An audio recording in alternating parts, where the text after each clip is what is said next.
Hola y bienvenidos. Hoy vamos a hacer un análisis a fondo de una pequeña joya. Mm, Es un cuento breve que se titula La gelatina que hacía bailar a los huesos. un título muy sugerente, ¿eh? Sí, sí, suena a historia para dormir, pero nuestro objetivo es justo el contrario.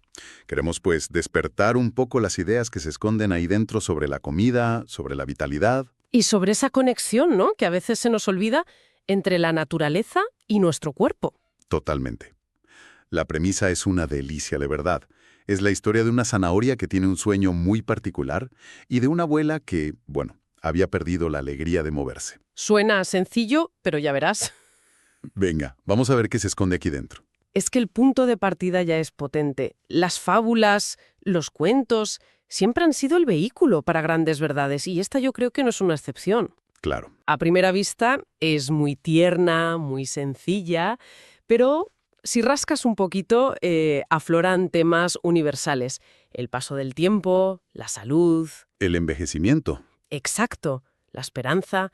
Y para mí lo más interesante, lo que vamos a explorar, es cómo personifica un alimento, cómo le da una misión para crear un vínculo emocional muy, muy fuerte con algo tan rutinario como la nutrición. Totalmente. Y si te parece, empezamos por ahí, ¿no? Por los protagonistas. Claro, son el corazón de todo. Exacto. Por un lado tenemos a Sana, que la describen, y me encanta, como la zanahoria más crujiente y alegre. Ya te la presentan como un ser lleno de vida. Sí, pero lo que me dejó pensando de verdad es su sueño. O sea, no quería ser un simple puré, no quería acabar en un guiso, quería ser, y cito textualmente, una heroína, una gelatina naranja y brillante capaz de fortalecer los huesos. Es una pasada, una ambición tremenda para una hortaliza. Tremenda. Es que ahí, justo ahí, está la primera gran idea del cuento.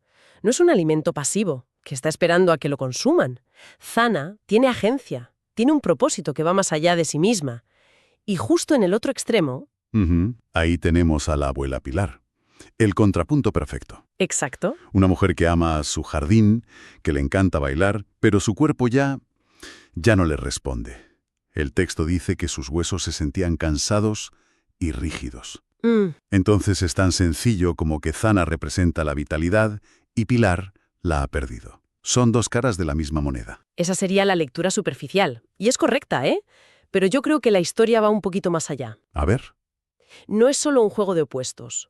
Lo que plantea es una especie de, no sé, de rebelión silenciosa. En un mundo donde el envejecimiento se trata con soluciones, pues, farmacéuticas, impersonales, aquí se propone otra narrativa. claro. La zanahoria no es solo vitalidad, es un agente de cambio con una misión. Y Pilar no es solo una anciana con achaques, es alguien que ha perdido la conexión con esa fuente de vitalidad. O sea que sanar no es solo. Eso es, no es solo reparar una pieza, es restablecer esa conexión perdida. Es casi, si me apuras, un manifiesto ecologista en miniatura. Una rebelión silenciosa. Me gusta mucho ese concepto. Le da una capa de profundidad que a la primera no vi. Vale, tenemos a la heroína en potencia y a la persona que necesita ser, bueno, rescatada. Pero, ¿cómo se desata ese poder? ¿Cómo llega a cumplirse la misión de Sana? Pues a través de un mediador, que es el nieto, y de un proceso que es puro simbolismo. La transformación. La transformación en gelatina, pero no de cualquier manera. Se hace mediante una receta antigua. Y esa elección de palabras, receta antigua, no es para nada casual. Es el eje de todo. Claro, no es una fórmula de laboratorio. Es una receta antigua. Es conocimiento heredado. Exacto. Sabiduría, y el cuento lo describe de una forma muy poética. Dice, la gelatina de zanahoria era de un naranja suave, casi como un atardecer en un plato. Y cuando Pilar la prueba, la sensación es inmediata. Un cosquilleo cálido que bajaba por su garganta directo a sus huesos. Mm, Y aquí viene lo curioso, porque el cuento podría haberlo dejado ahí en pura magia, ¿no? Pero no lo hace. No, para nada. Le da una explicación. Dice, la magia del betacaroteno y los aminoácidos trabajando. Y la receta, nos dice, contenía el secreto del colágeno. claro. Y es interesante que use esos términos, porque, a ver, como lector, una parte de mí piensa que le da un aire de credibilidad. Pero por otro lado, no existe el riesgo de que, al usar términos como colágeno, betacaroteno, ¿La historia promueva una visión un poco simplista? Peligrosa incluso. Incluso peligrosa, sí. Como si una zanahoria pudiese curar la artrosis de verdad. Esa es una pregunta fundamental. Y muy pertinente, además. Y la respuesta, yo creo, está en que el cuento no funciona como un manual de medicina, sino como una metáfora. Claro. Es muy inteligente al usar esos términos porque nos suenan, son familiares. Y de hecho, se apoya en una base biológica real. El betacaroteno es un precursor de la vitamina A, que es un antioxidante. El colágeno, los aminoácidos, son los ladrillos de nuestros tejidos. ¿Los cartílagos? El cuento se ancla en una verdad científica, aunque la presente de forma fantástica. No te dice, esto es una cura milagrosa. Te invita a pensar en el poder que hay en los alimentos. No es una receta médica, es una receta filosófica. Entendido. No es prescriptivo, es evocador. Y hay otro detalle que mencionaste, el ritual. Pilar no se come la gelatina una vez y ya está. El texto es muy claro.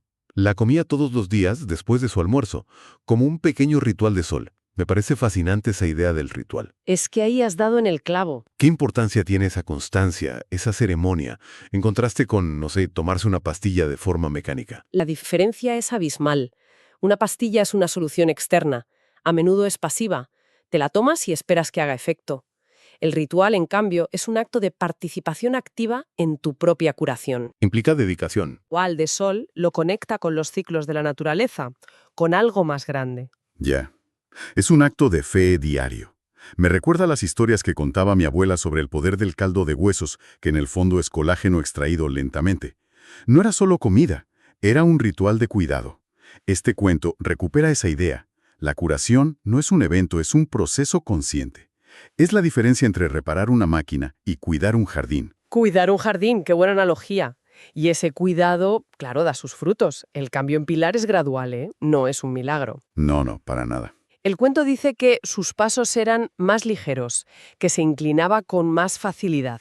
Y luego llega esa metáfora que a mí me parece la más bonita de toda la historia. A ver, Sus huesos se sentían como ramas de árbol jóvenes, fuertes y flexibles. qué preciosidad. Es que la conexión con la naturaleza se hace física, se interioriza.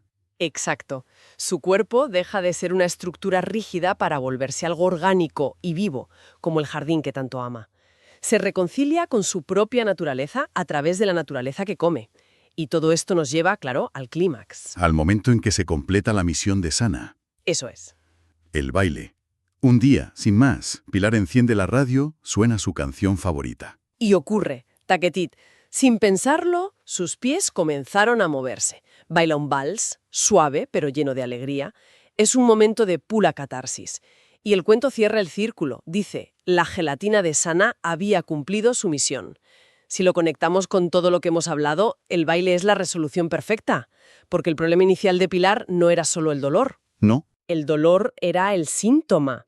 El verdadero problema era la pérdida de la alegría, la incapacidad de hacer lo que amaba. Por eso la curación no llega cuando deja de sentir dolor. Llega cuando vuelve a sentir alegría. Exacto. El baile es la expresión física de la felicidad recuperada. Es la prueba de que la verdadera salud no es solo ausencia de enfermedad, sino presencia de vitalidad, de gozo. O sea que el objetivo no era solo ya no me duelen las rodillas. El objetivo era puedo volver a bailar. Precisamente. No se trata de aliviar un síntoma, sino de recuperar una pasión. Precisamente. Y esto nos lanza una pregunta muy relevante hoy en día, ¿eh? Con todo el auge de la cultura del bienestar y el food as medicine, ¿con qué frecuencia asociamos lo que comemos no solo con la salud física, con el colesterol, con no engordar, Claro. sino con nuestro bienestar emocional, con nuestra capacidad para sentirnos creativos, alegres, vivos? El cuento sugiere que esa conexión es directa, es inseparable. Y fundamental. Y fundamental. La nutrición no es solo combustible para el cuerpo, es también alimento para el alma. Y el cierre de la historia lo resume todo en una frase final que es casi un mantra. Después de contarnos que Pilar siguió bailando, el cuento concluye, recordando a todos que la comida que nos da la tierra es la medicina más dulce para nuestros huesos y nuestro corazón.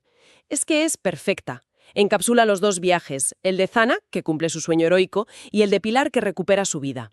Y fíjate en la lección de palabras porque es exquisita.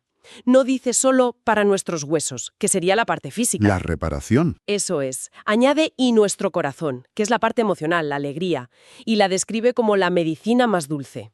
La dulzura no es solo por el sabor. Es dulce porque el proceso está lleno de afecto, el nieto que la prepara. El ritual es un acto de amor propio, y el resultado es la alegría. La dulzura es tanto gustativa como emocional. Una visión completamente holística del bienestar. Cuerpo y emoción son inseparables. Absolutamente. Y nos deja con una reflexión final muy poderosa. Sí. Toda la historia celebra una receta antigua, un remedio simple y natural. Es un canto a la sabiduría tradicional. Y esto, claro, choca frontalmente con nuestra búsqueda incesante de soluciones nuevas, tecnológicas, complejas. A menudo desconectadas de la naturaleza. Totalmente. Así que para terminar, la idea que se queda flotando en el aire es esa. La historia nos invita a mirar hacia atrás, a lo simple. Y la pregunta que nos lanza quizás sea, ¿qué recetas antiguas, ya sean literales de cocina o figuradas, como hábitos o saberes, podríamos estar pasando por alto en nuestra propia búsqueda de bienestar? Demasiado ocupados mirando hacia el futuro y la próxima gran innovación.